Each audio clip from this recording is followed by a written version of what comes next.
La famille, que la paix, si possible, soit sur vous.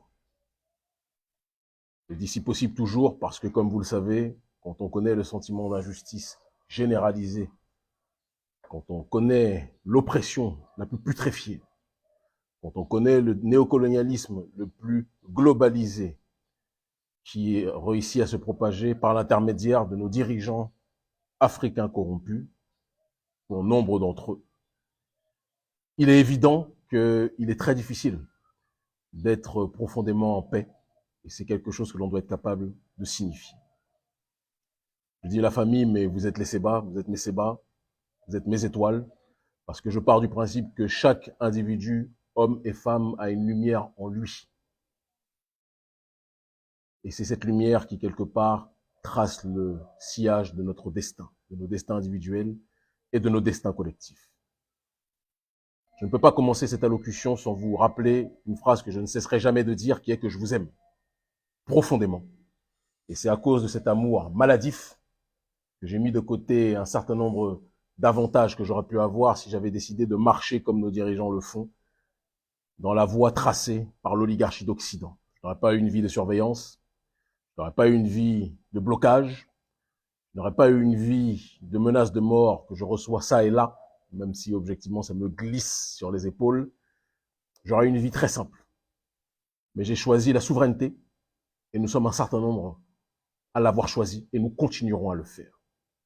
En l'honneur de ceux qui nous ont précédés, vous voyez derrière moi le roi, celui que je passerai ma vie à honorer, Béanzin, d'accord, qui s'est battu pour notre souveraineté, une souveraineté qui est plus que jamais bafouée aujourd'hui, en ce 21e siècle, dans mon pays, le Dahomey, le Bénin. Et de l'autre côté, Thomas Sankara, qui dans cette ligne panafricaniste et cette lutte pour la justice sociale, cette lutte contre le néocolonialisme, a montré que même si nous n'avions pas les moyens matériels de l'ennemi, nous avions l'intelligence, nous avions la volonté, nous avions la capacité qui pouvait faire trembler n'importe quelle montagne. Mon intervention d'aujourd'hui va être la plus succincte, la plus synthétique possible, et elle va porter sur la réaction lâche, profondément hypocrite du gouvernement béninois suite à nos sorties et nos révélations, puisque je le redis dans l'ordre, le Parti communiste béninois, qui est probablement aujourd'hui, je dois le dire, l'une des rares structures politiques au pays qui ont le plus la capacité de critique de fond et de forme vis-à-vis des autorités, vis-à-vis des dérives néocoloniales et du concubinage incestueux des autorités béninoises avec l'oligarchie française. Le Parti communiste avait révélé avant tout le monde, même si nous le savions depuis des mois, il faut qu'on puisse aussi être capable de le dire, que l'armée française était présente sur le sol béninois. J'ai relayé ce propos parce que ça ne sert à rien d'avoir une grosse notoriété si ce n'est pas pour véhiculer le message et pour éduquer les masses. Ça ne sert à rien. C'est notre responsabilité. Et la réaction du gouvernement béninois, sur lequel on va revenir en deux temps, parce qu'on va parler de la présence d'armée française au Bénin, et on va parler ensuite de la mort de 4 patients qui sont décédés au Bénin, à l'hôpital, juste parce qu'il y avait une coupure de courant, et parce que le gouvernement n'est pas apte à d'autres préoccupations que de mettre de l'argent pour des groupes électrogènes. Pourtant, l'hôpital est en face de la présidence, et croyez-moi, il n'y a pas de coupure chez eux, et à la seconde, il y a une coupure, il y a déjà l'électricité qui revient au palais présidentiel. Mais l'hôpital, comme ce sont des pauvres, ça ne pose pas de problème. Mais on y reviendra tout à l'heure. Et donc, le porte-parole, entre guillemets, vraiment, je m'inquiète. Quand Patrice Talon disait que le Bénin était un désert de compétences, où il exprimait d'ailleurs son mépris de la population béninoise, on a tous cloué le président Talon au mur en disant que c'était des propos inacceptables. Mais peut-être qu'il voulait illustrer ce désert de compétences en mettant à des postes qui nécessitent une rigueur réelle des gens dans son camp profondément incompétents et qui illustrent justement la doléance qui était la sienne au commencement de son mandat. Il a pris Wilfried Léon Doumbedji qui a fait une déclaration, même moi, en fait, j'avais le cœur qui battait, j'avais honte pour lui, j'étais gêné.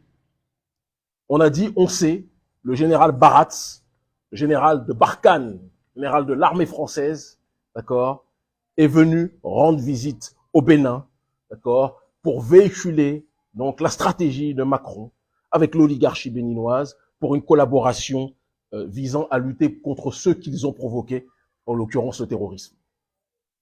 Donc, l'armée française est présente au Bénin. Face à cette réalité qui a été exposée, qui a été matérialisée, qui a été prouvée, y compris même par nos adversaires politiques et médiatiques, puisque la chaîne du colon RFI, qui est la chaîne de la plantation, il y en a certains qui trouvent leur vie dedans, tant mieux pour eux. En tout cas, heureusement, ce n'est pas notre cas. On trouve notre vie, on gagne notre vie autrement. Cette chaîne elle-même a illustré, a matérialisé que l'armée française était présente au Bénin. Face à cela, le porte-parole du gouvernement, complètement dépassé par les événements, et face à la colère montante de la population, parce que le problème de Talon, c'est qu'il a oublié que le Bénin, là, le nom écureuil, là, c'est pour les équipes de foot, hein. C'est pas pour la réalité. Dans la réalité, il n'y a pas d'écureuil ici. Il y a des hommes, il y a des guerriers. C'est le peuple de Bioguera, c'est le peuple de Béhanzin, c'est le peuple de ceux qui se battent pour leur dignité, pour leur souveraineté, pour la justice et contre l'impérialisme, quel qu'il soit. C'est ça le Bénin à la base. C'est ça le Dahomey à la base. Mais le gouvernement Talon, puisque c'est eux qui comment dirais-je, possèdent toutes les ressources du pays, on parle de prédation sociale, hein, tout est entre leurs mains, ils pensent que comme ils ont l'argent, tout le reste, les 99% de la population sont des moutons ou des écureuils qui regardent avec peur, qui se taisent, qui ne disent rien. Et vous vous trompez. C'est un peuple courageux qu'il y a dans ce pays. Et ce peuple courageux n'acceptera jamais, jamais que l'armée française, que la force d'occupation française soit présente sur son sol.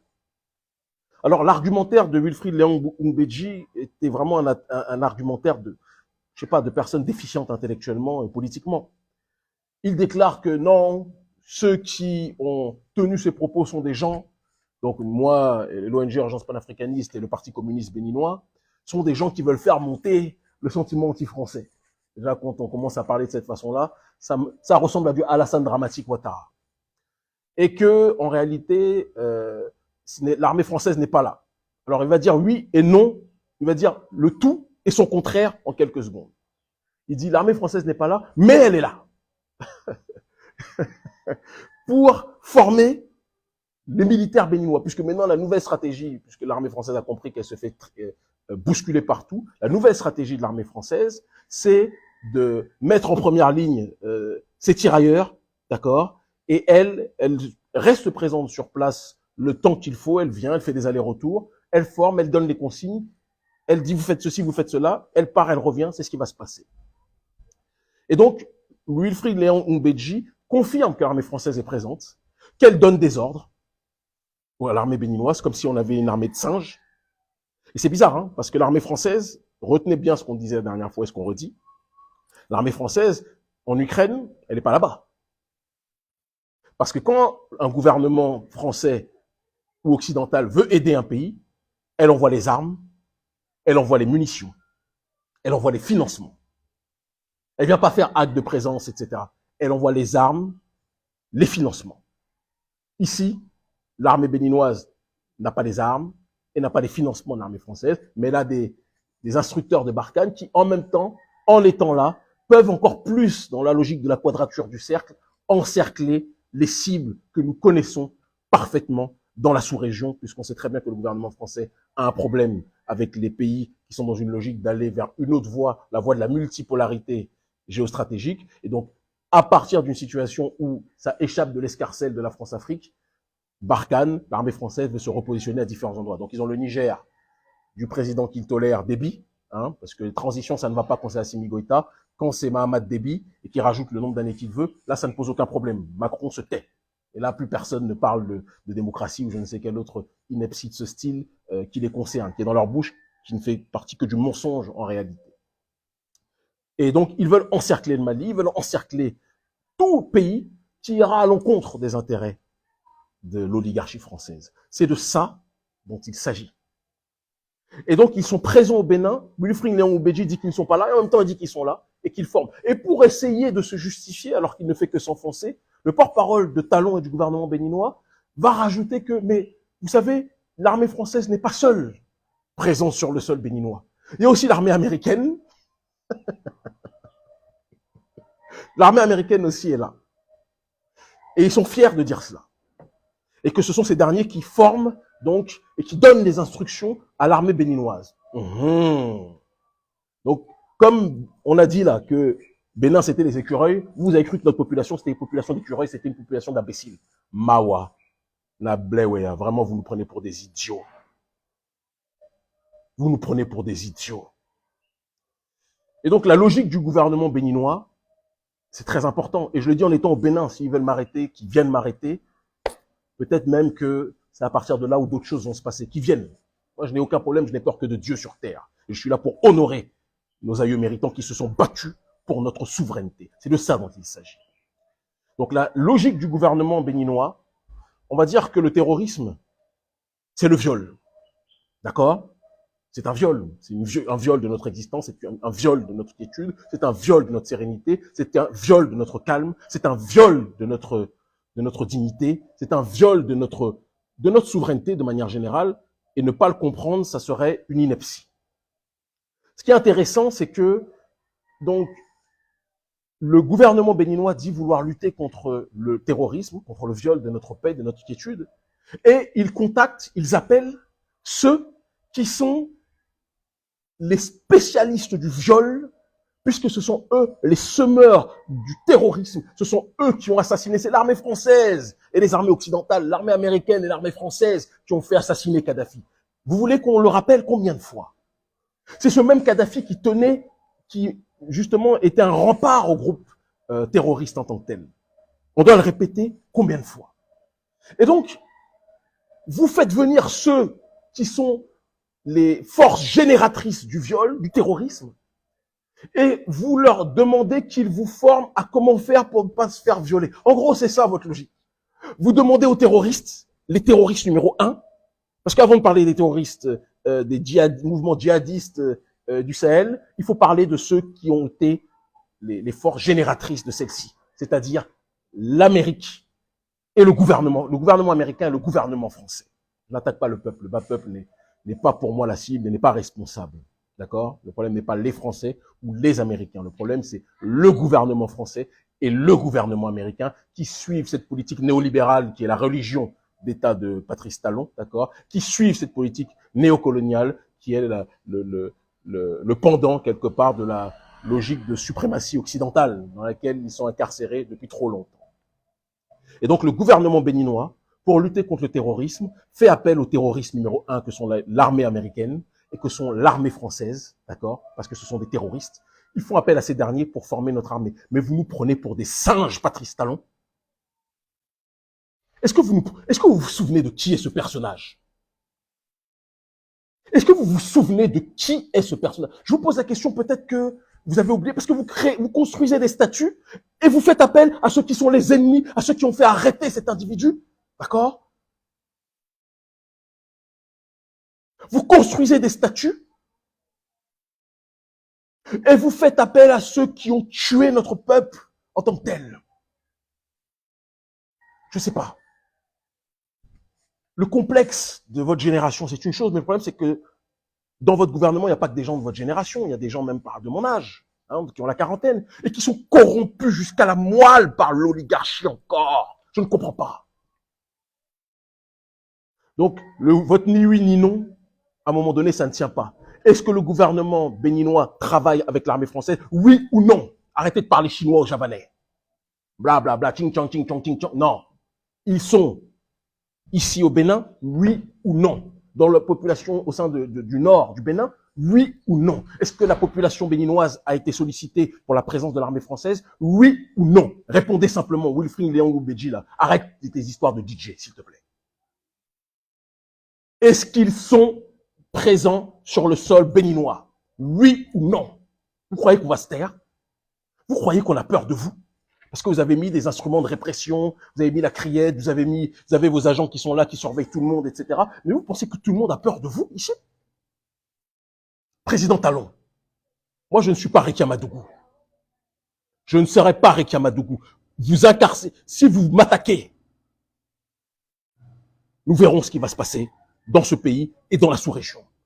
Il faut savoir à qui on s'attaque. En faisant venir l'armée française ici, vous vous attaquez non pas à Kémy Séba, vous vous attaquez à la volonté souverainiste africaine. Vous vous attaquez à la volonté panafricaniste du XXIe siècle. Nous ne voulons pas de l'armée française. Est-ce que c'est clair? Est-ce que c'est clair, président Talon?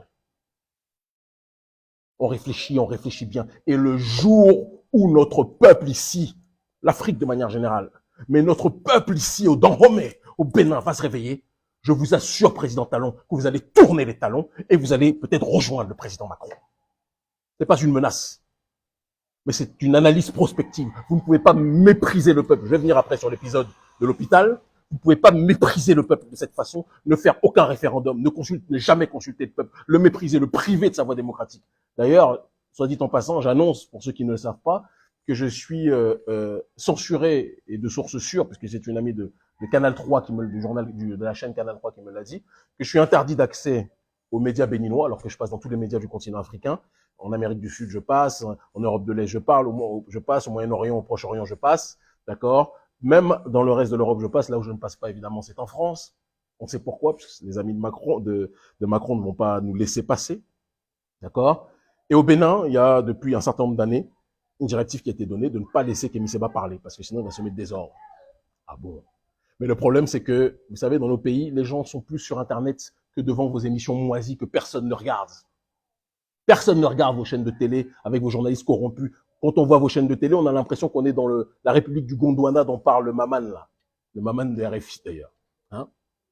On a l'impression que c'est ça. Quand on regarde vos chaînes, on a l'impression que le prompteur, c'est la Marina, donc le palais présidentiel, qui rédige. Et si quelqu'un dit quelque chose d'autre, criette, répression. Mais on n'est pas tous faits de ce bois-là. Moi, je vous le dis. Il y a une nouvelle génération dans ce pays. On va faire en sorte, et nous faisons déjà en sorte, d'accord, de nous mobiliser, de nous connecter. Il y a une nouvelle vague dans ce pays, et ce pays va prendre une autre direction prochainement. Pas à travers vos élections bidons législatives, là, ou municipales, et autres, peu importe. Hein. Tout ça, c'est blanc, bonnet blanc, ce sont des inepties, ce sont des foutaises. On ne vous croit pas. On ne croit rien de chez vous. Parce que vous avez fait en sorte que ce soit uniquement vos partis ou des structures qui sont prêtes à collaborer avec vous, que vous puissiez accepter dans le jeu démocratique. Ceux qui ne sont pas dans une démarche d'accepter votre dérive d'injustice sociale, votre dérive de soumission au néocolonialisme, vous essayez de les mettre hors jeu. Mais ça ne tiendra pas. La démocratie démoscratène, c'est le pouvoir au peuple. Ce n'est pas le pouvoir aux mains d'une petite oligarchie. Léonas, puisque petite oligarchie, c'est déjà petit groupe. Oligarchie, c'est déjà petit groupe, mais d'une oligarchie. On ne vous laissera pas faire, président. Donc, je synthétise, l'armée française est présente au Bénin. Le peuple béninois ne le veut pas. Nous ne le voulons pas. Nous ne le voudrons jamais. Nous ne l'accepterons jamais. Wilfring Léandre Oubedji, porte-parole du gouvernement, il faut rentrer ça dans votre tête. Que ce soit l'armée française, que ce soit l'armée américaine, ceux qui sont les faiseurs de terrorisme dans le monde, la population ici au Bénin n'en veut pas. Et la population africaine n'en veut pas. Et le courant panafricaniste, dont je suis une des voix de manière factuelle les plus audibles, et je fais mise en disant ça, n'en veut pas. D'accord? Nous n'en voulons pas. Vous ne nous forcerez pas.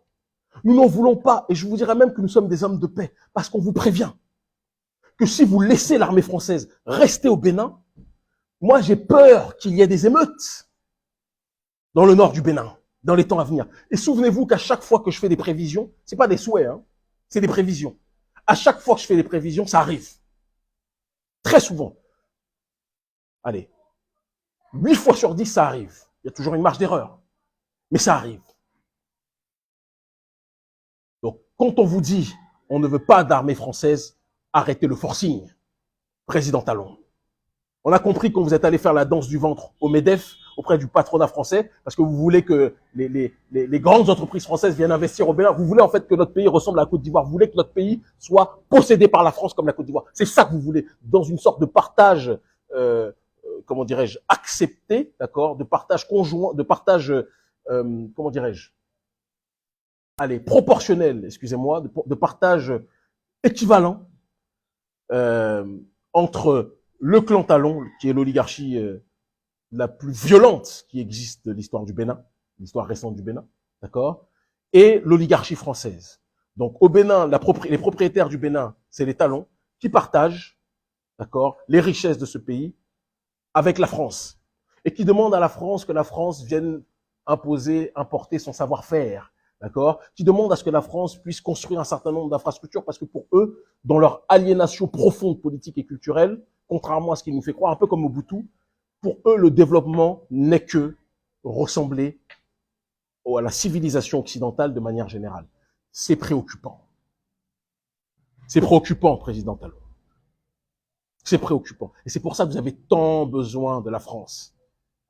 Et ça me fait penser d'ailleurs au thème d'après, qui est que lorsque le président Patrice Talon est parti faire la danse du ventre devant le haut patronat français, l'oligarchie financière française, il a vanté les mérites de ce pays en disant que c'est un pays vraiment, les conditions de vie de ce pays sont extraordinaires, sauf pour la population. Il faut faire partie de l'élite qui a des salaires indécents pour que, en effet, la vie soit extraordinaire au Bénin.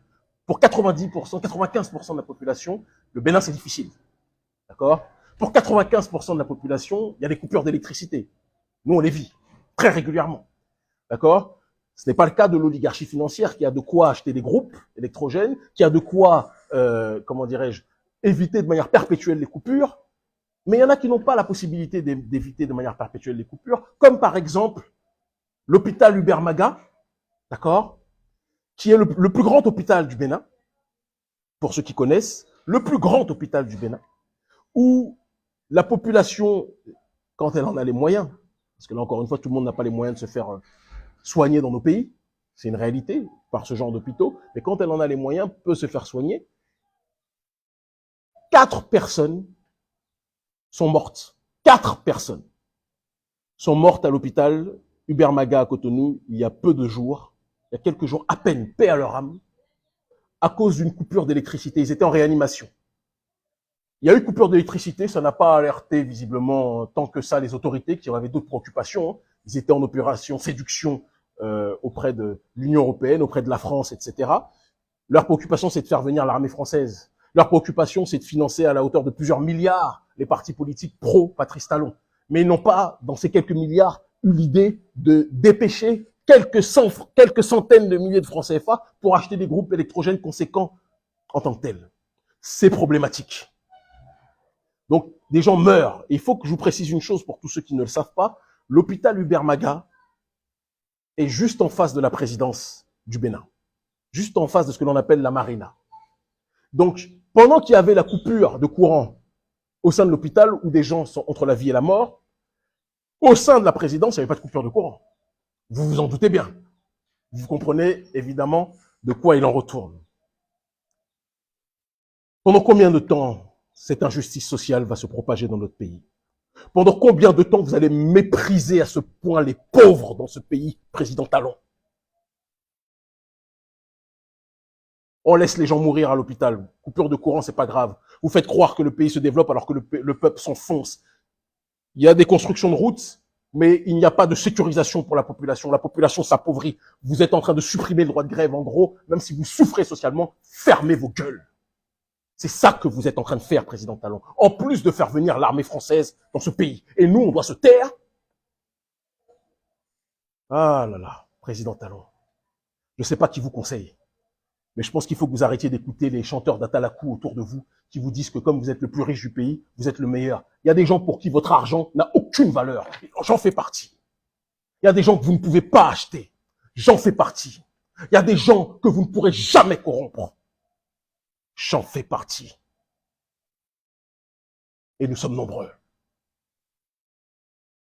Nous sommes nombreux. Méfiez-vous, président Talon. Armée française, présente contre la volonté du peuple.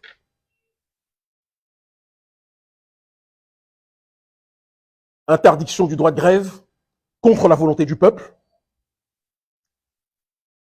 Et des conditions sociales qui dépassent l'entendement, qui font qu'aujourd'hui, même les endroits vitaux pour l'épanouissement d'une population et pour la bonne santé d'une population, en l'occurrence, nos hôpitaux ne sont même pas sécurisés.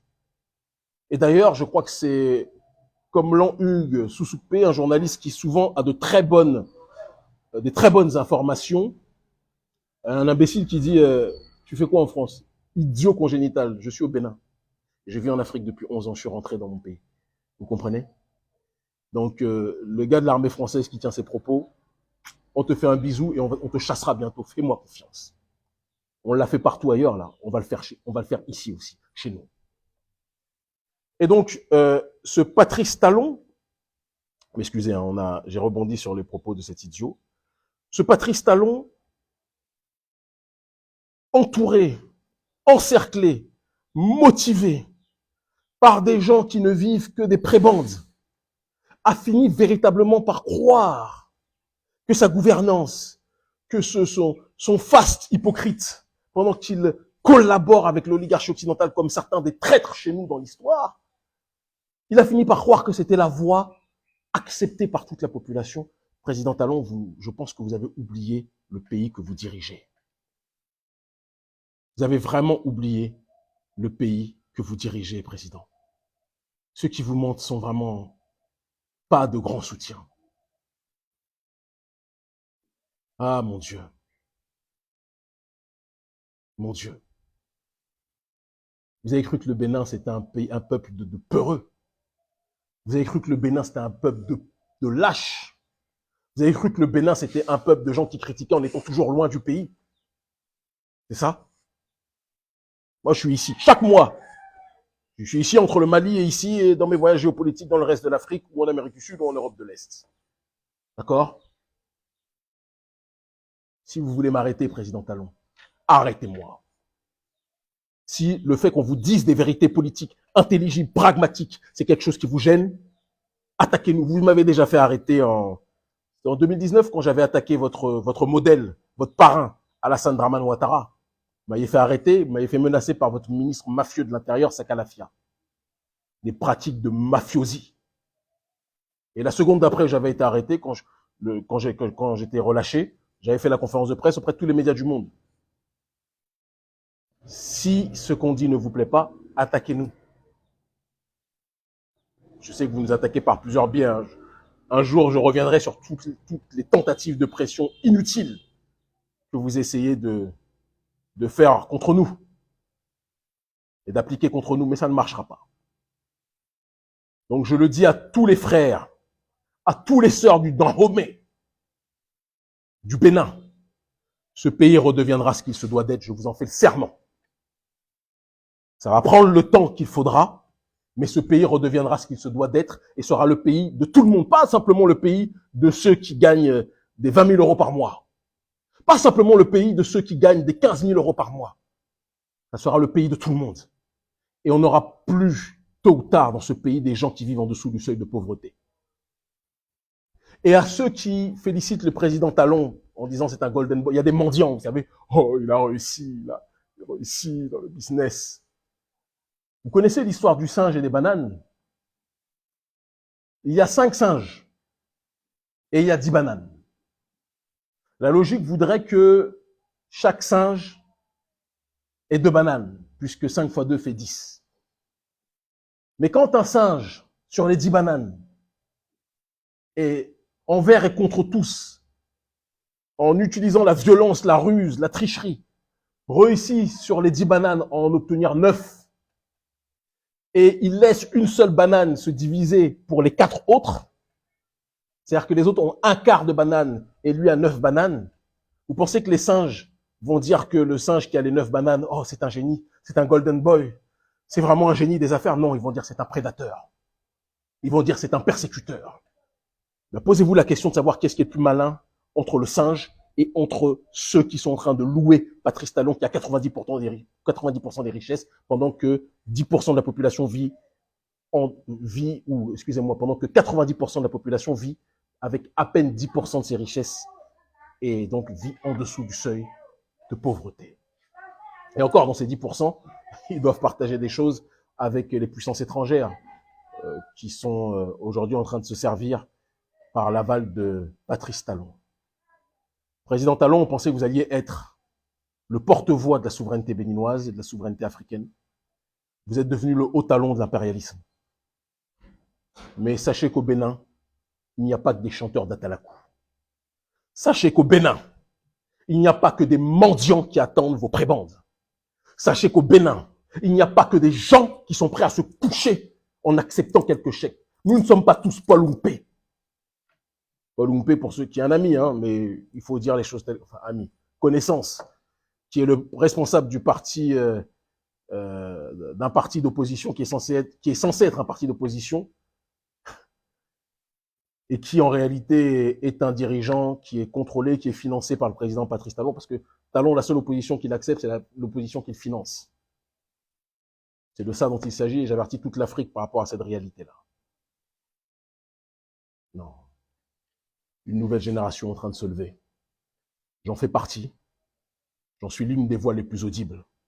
Et je vous fais le serment, Patrice Talon, que tant que vous continuerez à mépriser le peuple, à attaquer le peuple, à persécuter le peuple, vous me trouverez sur votre chemin. Vous n'êtes pas un roi, président Talon. Vous êtes un président mal élu. Ce qui me fait d'ailleurs rire quand je vois Emmanuel Macron et vous parler de démocratie, parler en toute amitié. Talon, Macron qui s'est fait le justicier de la démocratie, il ferme bien les yeux quand vous attaquez, quand vous incarcérez toute personne qui vous dérange, vous les poussez à l'exil, vous leur faites des menaces de mort, comme c'est mon cas. Vous pensez véritablement que c'est ça, régner de la façon la plus digne possible? Je suis la voix de millions de gens dans ce pays, président.